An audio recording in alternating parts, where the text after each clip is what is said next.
Imagine a world where a single state controls massive territories, millions of people, and shapes history for centuries.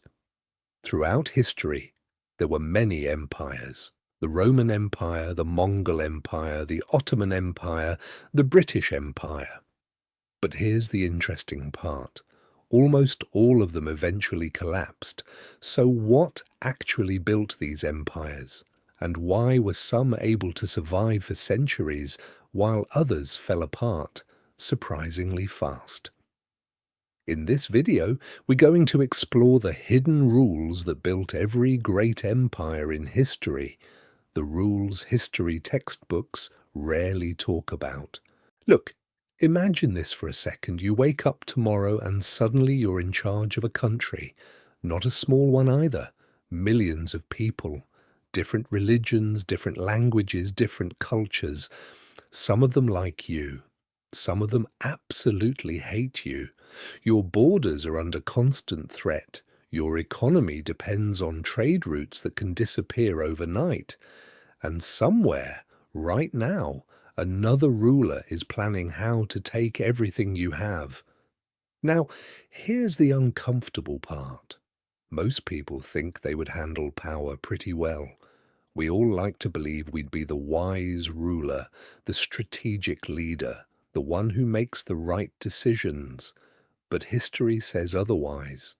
Because when you look at the numbers, something strange appears.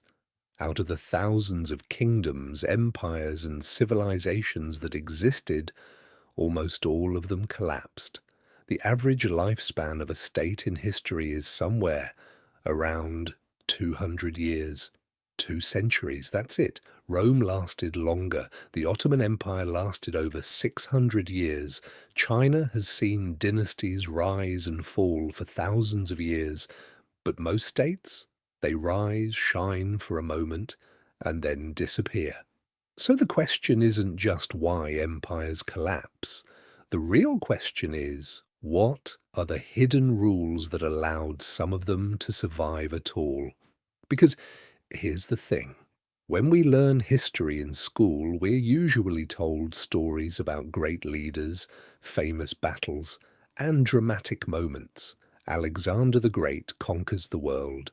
Julius Caesar crosses the Rubicon. Napoleon marches across Europe. But that's not the real story. Empires are not built by single moments. They're built by systems. And once you start looking for those systems, something fascinating happens.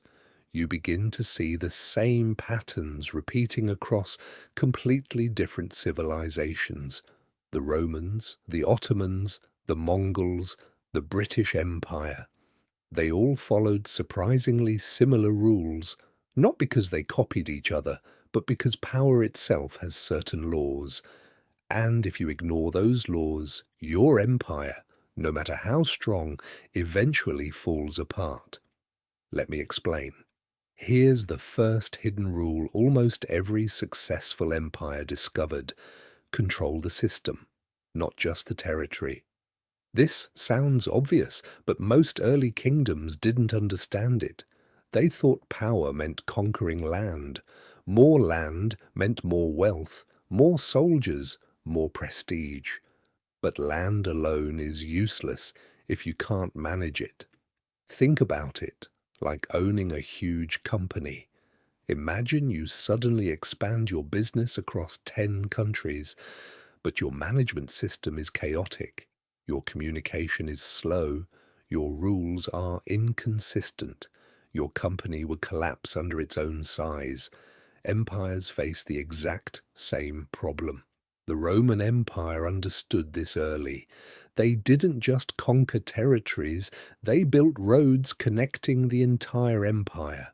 Not small roads either. Massive infrastructure networks that allowed armies, merchants, and officials to move quickly across thousands of kilometers. It's estimated that Roman roads stretched over 400,000 kilometers. And here's the key. Those roads weren't just for soldiers, they were for control. Because the faster information moves, the stronger the center becomes. In a way, the Roman road system was the ancient equivalent of the internet. It allowed Rome to respond to rebellions faster, collect taxes more efficiently, and integrate distant regions into a single system. Now, fast forward centuries later. The British Empire does something very similar, but instead of roads, they build something new: global trade networks, shipping routes, naval dominance, financial systems in London. Again, the same hidden rule appears. Empires that control systems survive longer than empires that only control land. Now, here's the second rule, and honestly, this one makes people uncomfortable. Successful empires rarely try to force everyone to be the same. That sounds strange, right? Because we often imagine empires as oppressive machines trying to impose one culture, one religion, one language. But historically, the most stable empires did the opposite. Take the Ottoman Empire, for example. It ruled over Muslims, Christians, Jews, Greeks, Arabs, Armenians, and dozens of other groups.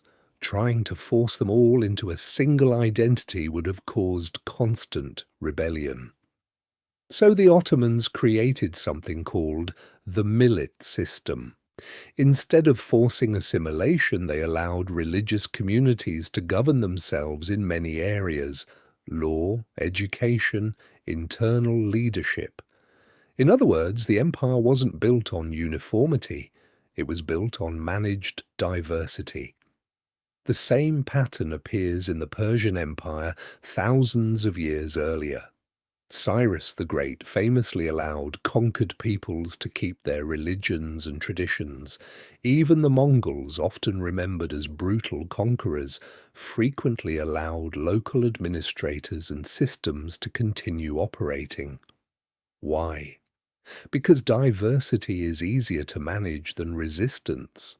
Trying to erase identities creates enemies. Allowing controlled autonomy creates stability. But now we get to the third rule, and this one might be the most surprising.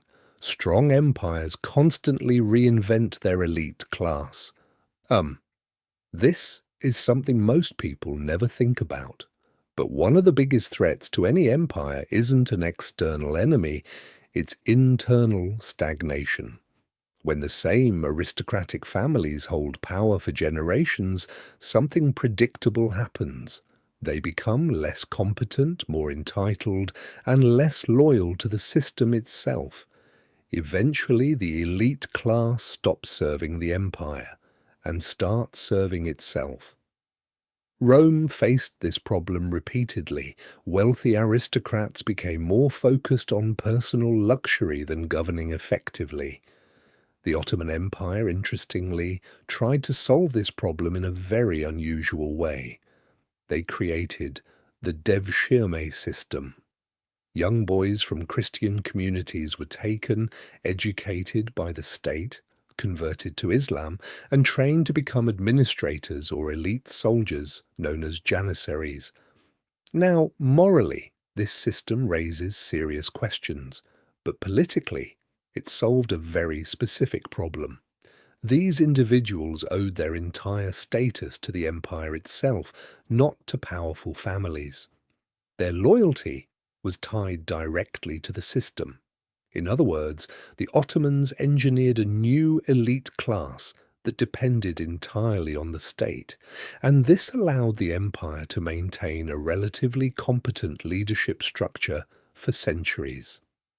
Now, here's where things get interesting, because even with all these systems in place, every empire eventually hits the same wall: expansion. At first, expansion is a strength. Conquering new territories brings wealth, resources, and prestige. But over time, expansion creates a paradox. The larger an empire becomes, the harder it is to control. Communication slows, local governors gain more autonomy, military costs rise dramatically. Historians sometimes call this imperial overstretch. The Roman Empire eventually stretched from Britain to the Middle East. The Mongol Empire became the largest land empire in history. The British Empire controlled roughly a quarter of the planet, and in every case, the same pattern emerges. At a certain size, the cost of maintaining the empire begins to exceed the benefits of expansion. It's like trying to manage a company that grows too quickly. At some point, the structure that once made growth possible becomes overwhelmed by its own complexity. And this is where the final hidden rule appears: adapt or decline. Empires don't usually collapse overnight. They slowly fail to adapt to new realities. Technology changes, trade routes shift, military tactics evolve, economic systems transform. But powerful institutions often resist change because the people benefiting from the current system rarely want it to evolve. Rome struggled to adapt its political structure to the realities of governing massive territories. The Ottoman Empire struggled to modernize its military and bureaucracy during the rise of European industrial power. The Qing dynasty in China faced enormous pressure from industrialized Western nations. In each case, the empire didn't collapse because it was weak. It collapsed because it was slow to reform, slow to innovate, slow to recognize that the world had changed. And here's the part that's actually relevant to us today. Because these hidden rules aren't just about ancient empires. They apply to companies, organizations, governments, even personal success. Systems matter more than size. Diversity, when managed correctly, creates resilience. Elites must constantly be renewed. Growth always brings complexity, and adaptation determines survival. The civilizations that understood these principles lasted centuries. The ones that ignored them disappeared. Look, history isn't just a collection of old stories. It's a laboratory of human behavior. Thousands of societies have already run the experiment. Some succeeded for a while. Most failed. But if you pay attention, the patterns become impossible to ignore. Power follows rules. And the people who understand those rules, whether they're rulers, entrepreneurs, or leaders, always have an advantage. Because once you see the system behind history, you stop being surprised by how the world works, and you start understanding why it works that way. History shows us one simple truth: no empire lasts forever. But the ones that understood the rules of power, systems, and adaptation managed to survive much longer than the rest. And maybe that's why the history of empires is still so important today. It helps us understand how power really works and why even the strongest systems eventually change. If you enjoyed this video, make sure to like the video and subscribe to the channel so you don't miss future videos about history, empires, and the events that shaped our world. Thanks for watching, and I'll see you in the next video.